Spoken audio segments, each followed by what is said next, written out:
Hey, welcome back to a brand new episode of the Woodpreneur Podcast. This is your host, Steve, and today's guest is Dustin Christian of DC Woodworking. How you doing, Dustin?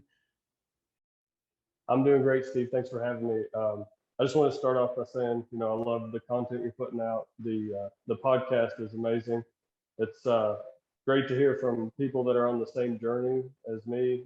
Starting out in the woodworking community. Um, the woodworking community is one of the best, I think, on social media, especially. In a lot of the trades, you have people that just it's more of a competition. In woodworking, it's all about helping each other out. So yeah, I love the content you're putting out.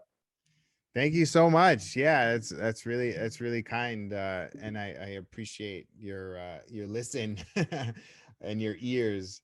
So why don't you tell everybody about DC Woodworking? How'd you get started? Tell us your origin story. So in 2019, I started, I guess, just building things for friends and family. I've been doing DIY projects in the past, and I have a little bit of background in carpentry and construction. First jobs getting started. But in 2019, I started building things for friends and family, and then I decided to see if I could start selling some of my projects locally. And from there, it kind of blew up. I had so many requests to make projects, and then fast forward to March, of last year, during the lockdowns, I was at home for 6 months out of my full-time job. So I had a little time to work as a full-time woodworker, and I was overwhelmed with work, but it was absolutely amazing to be able to do what I love, 7 days a week. And Amazing. then now I'm at my full-time job now again, but I'm still doing this as a side hustle. But the ultimate goal is to make it, full time. That's great. That's great. And what tell us what did you start building and how did you kind of get the word out and how'd you get so busy? So my wife, actually, it's funny. My wife always pushed me to make things around the house. She was big into the farmhouse stuff, back in the day, and it's still really popular around here. But that's basically where I got started, was building the farmhouse furniture. And when I decided to see if I could sell locally, I just got some good pictures and posted on Facebook Marketplace, and then the inbox just starts blowing up with orders, and I'm backed up for months there. So yeah, that's how I got started with that. So you started making stuff and literally just posting them on Facebook Marketplace? Yeah, that's how I got started. And then I guess last year around the same time the lockdown started, I decided to start some social media accounts. I started Instagram, and I think March of last year, just posting pictures because I didn't have I still don't have a website to post like a catalog of my work. So that's what the plan was with Instagram at first, and then I slowly started making some content, video content and stuff for that. And then I started TikTok last year, and it kind of blew up from there because TikTok, you can go viral so easy there. Yeah. Wow. Wow. And what kind of stuff are you making? What are you finding that people are most you know, what are they most, what are you selling the most of? Like what products are you selling the most of? So locally here, I can still sell farmhouse furniture as much as I want, basically, because people love it here. But cutting boards do really well still, and charcuterie boards as well. Yeah, yeah. So farmhouse, are you making tables, like end tables? Like what are you making farmhouse style? So my situation with my equipment now, I don't really have the room or the ability to make full size tables. It's mostly coffee tables, end tables, and TV stands, stuff like that. And eventually, I hope to get the full size shop. Actually, if you can see the background here, I'm actually building out my garage now to have an actual wood shop instead of working in the corner of the garage. Yeah, yeah, yeah. Yeah. That's so cool. I love your aesthetic too on your website, on your Instagram rather. Yeah. And how you detail your process, and I could tell I mean, your content, you make a lot of reels. Is that like the whole TikTok influence, or like how are you approaching making content? So when I was at home last year working basically as a full-time woodworker during lockdowns, I started listening to, I'm sure you know, it's Brad and John Malecki from Made for Profit. Yeah, yeah, yeah, yeah. They were a huge inspiration to me starting out with content creation. I started listening to them and following their blueprint, which, you know, social media changes by the day or by the week, so you got to keep up with it. But I started following what they were putting out, and then as soon as Instagram came out with Reels, it was basically like TikTok. It had the instant organic reach. You could go viral just like you could on TikTok. So, and it's still kind of like that. So I still try to use it as much as possible. The Reels. That's so cool. That's so cool. How are you looking to grow the business? And I mean, what is your day job? You don't need to mention the place, but what do you do as a day job? Yeah. So I work in public service right now. I'm an industrial hygiene technician, Okay. and I've been doing that for just about 2 years. Okay. Okay. Cool. And then um and how like yeah, tell me, how are you looking to grow? Like what's the path? What's the future? What's the next investment that you're looking to make in your business? So this, building up the shop, that's the ultimate goal right now is to get this shop up and running again and actually have some air conditioning and heat instead of having to suffer through the elements all day. And once I get the shop built out, I think I'll be able to go back to taking commissions. And, ultimately, my 5 year goal was last year was to be able to do this full time. So we'll see how that goes, but that's the plan right now. That's awesome. Who of the woodpreneur community out there is inspiring to you? So you recently had on 731 Woodworks. Yeah, When yeah. I first started on, yeah, when I first He's started on awesome. YouTube, he was such a huge help. All of the videos he puts out. Good guy. He's a really good guy. No, absolutely, yeah. And he Eh, actually, it's funny. He just posted today a video of him installing a mini split HVAC unit, and I just got mine in yesterday. So I'm about to sit down and watch his and get to putting this HVAC Get to unit put in. that in. Yeah, yeah, yeah. That's Yeah, so cool. That's so cool. Yeah, I mean, it's I love to hear the story of people just, pursuing their passion and building a community around themselves, and then naturally, like, you'll be able to the community will support you, right? Like, whether it is your yeah, yeah, physical community or a virtual community, your community supports if you put out good content, value, product, services, what have you. It's the world that we live in at the moment. That's it's very, very exciting. um Especially, you know none of this could have happened without social media. Like, we wouldn't even be talking if it wasn't for social media, which is nuts, right? And so, um absolutely. what's been a challenge so far for you? So the biggest challenge, of course, is uh, managing time, especially with content creation and social media. If you don't stay on top of it, you'll fall off so easy. Scheduling posts and staying on top of editing and stuff like that. I always tell people that, ask me for advice in content creation is, you know, get a lot of content and have it scheduled, so you don't, if you're busy one day, you already have it scheduled and the post is ready. So just go ahead and post it Yeah, instead of, yeah. yeah, Yeah, one of the things that I like to tell people is, like, just because you took the video right then and there, that doesn't mean you need to yeah, post it right then and there, right? Like, you just absolutely. don't Yeah. stop in the middle of just to post, or post is like, you don't have to do that. So, um, Yeah, I mean it's good, for your followers to do real time updates and stuff, but for more in depth stuff, you got to sit down and edit that stuff and you got it, clean yeah, it for up. sure. Hey, why don't you what questions do you have? How can I help you? What's something that you are struggling with that you'd like my help on? So one of the biggest things, I'm still new to the community. I still consider myself a beginner in woodworking and content and everything. So one of the biggest questions I have is when you want to actually monetize your content, how do you reach out to sponsors, and what is the best way to approach a sponsor?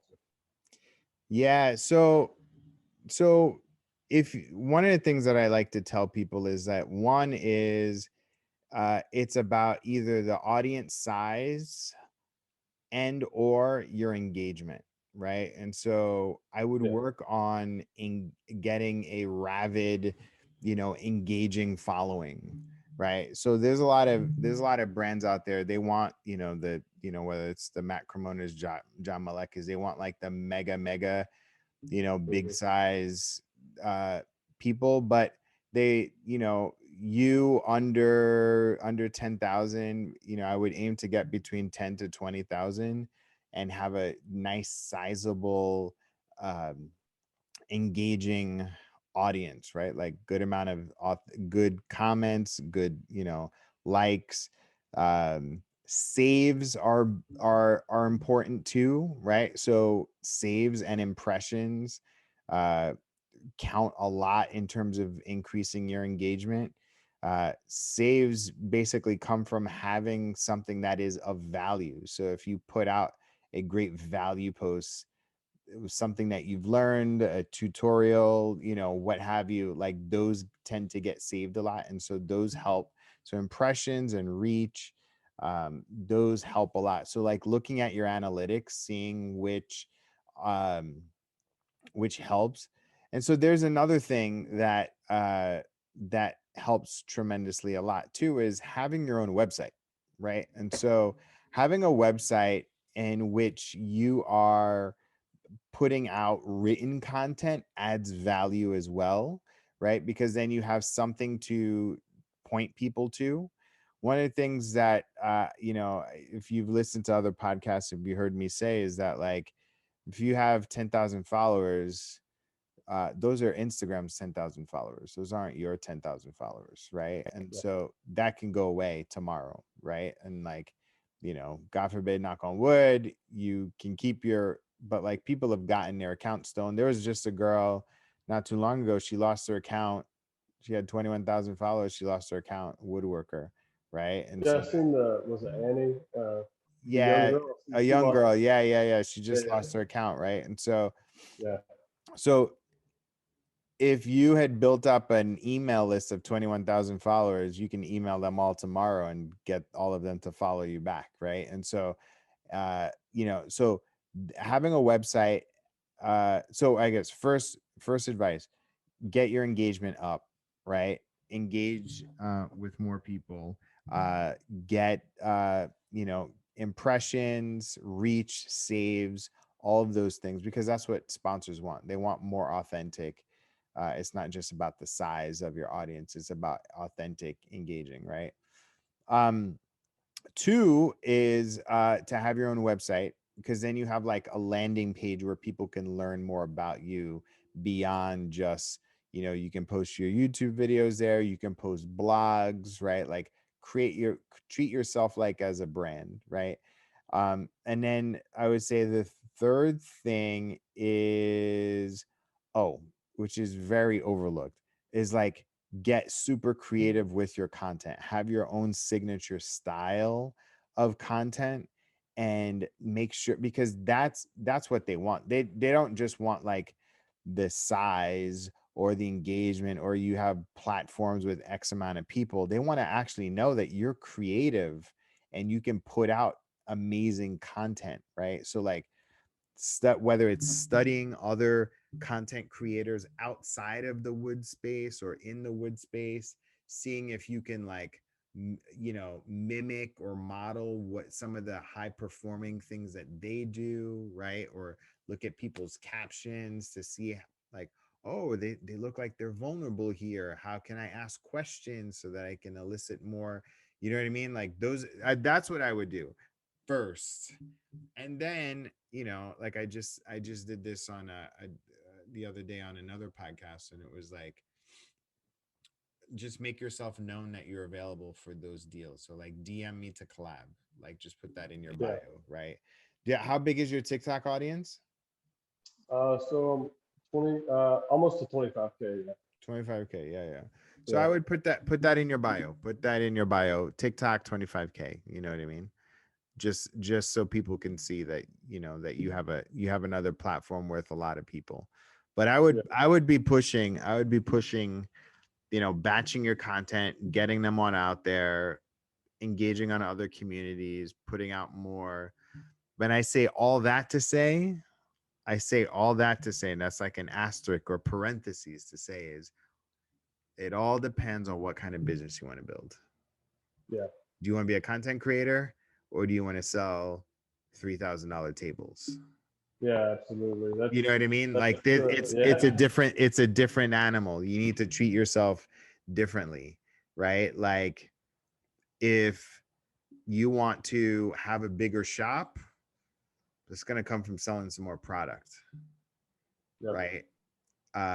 The content creation stuff, unless you have like a hook, and like if you're on TikTok, you see people with hooks all the time, right? Like I just Yeah. saw a couple in England, they take selfies or they do videos in their elevator of their apartment, like a hook, a guy that gives inspirational motivational advice while eating fruit, right? Like that's a hook, right? Like Absolutely. you know what I mean? It's I would balance the, again, if your goal is to like, go full time at your, doing this, doing what you love, figure out like how much you need to make a month, right? And I'm just gonna throw out numbers, right? Like let's say you need to make $5,000 a month. Just say $5,000 a month. All right, how many tables and how many boards can you do in order to get there? If you have all the equipment, you don't need any more equipment. All you need is like sandpaper and some epoxy and some glue or whatever, right? Like, and your time. It's like that sounds like, you know, two tables or one table and 30 charcuterie boards. I'm just making stuff up, right? But like that you Yeah. can break down your monthly to fit what you need, right? And then you document along the way. I'll probably go a little bit deeper, a little bit longer for you, because I'll just say like the best way you can start doing that is to start stealing time from your full-time job. Like Absolutely. vacation days, call in sick, like do whatever you need to do to steal time. And if your job loves you, if they absolutely love you and you're kicking butt at your job, ask them to work 4 days a week. Take a little less, not one day a week. You can go ham creating as much Oh, content for as sure. possible and then taking orders. That's it. And then Yeah, a that's year awesome. and then a year later, ask for 3 days a week and then go to part-time. Is that Yeah, helpful? that would be the dream. Absolutely. Yeah. So what what I did the past year, everything, all the commissions I've sold, all that money has been reinvested so far into the side hustle, and that's the plan for the next couple of years until I have all the equipment and the shop is done, so I can go full speed. Full speed. Yeah, yeah, yeah, yeah. There's a couple people. If there's a couple people. We just did M2. He did the same thing. There's Matt Rubin. He just did the same thing. You can listen to these podcasts. Rubin Custom Sawmilling, M2 Lumber did it. Uh, uh, Jake from Olagan Sawmill, he did the. It's just like there's like a little bit of a formula, and it's like you side hustle, get the equipment, pay it all off, and actually don't be afraid to borrow against it too. And you can Yeah. borrow against it if you are incorporated. Are you incorporated? No, not yet. I just do business as. Yeah, yeah, yeah. Get incorporated, because then you can get business credit, and you have business credit. You open up a business credit card. If you open up a regular credit card, if you have decent credit, you're gonna get like $10,000, limit. You get Yeah. business credit, you get $25,000, or you could go Yeah, get a small business loan, I mean, this is probably like the blueprint that I would do, right? Like, oh, get some money, get to your 5 to 10K on your own, right? If you have the equipment, incorporate, get a business account, a thing, go out, make as much stuff as possible, keep selling, and then have like a date that you're gonna work backwards from. And then from that date, then you just start hustling. And then you have like a date, and you're like, listen, I'm making 20 tables. Each of these tables are $2,500 each. Right. And then you go to your, and then you have people give deposits for those 20 tables, and you take those deposits and you show your bank, and you're like, listen, bank, I got 20 deposits, give me a loan for 40K. And you use that to Yeah, keep reinvesting into your business. So uh absolutely. that's cool. That's so cool. What's the biggest lesson that you learned so far in this side hustle world? So definitely the biggest lesson is you get what you put into it. So if you're not if you don't have the motivation to get out, especially in my situation in the heat and the cold, you're not going to get things done. So you have to be passionate about it, and I absolutely love the process of building. It's not so much the finished project, but just the process of turning raw material into a finished project. Yeah. Yeah, that's cool. That's cool. And so how can people get in touch with you? What's your Instagram? Yeah, so I'm DC Woodworking on all the platforms. If you search for it, you should be able to find it. Awesome. Dustin, thank you so much for sharing your story, and I can't wait to see what happens with your business in the next year. Absolutely, Steve. Thanks for having me. And next time I talk to you, I hope I'm on the road to being full time and this shop is done and I'm in air conditioning. I'm excited for you, man. Please keep in touch and keep tagging us so that we can follow along, okay? Absolutely. Thanks. All right, take care, Dustin. Bye. All right. See you.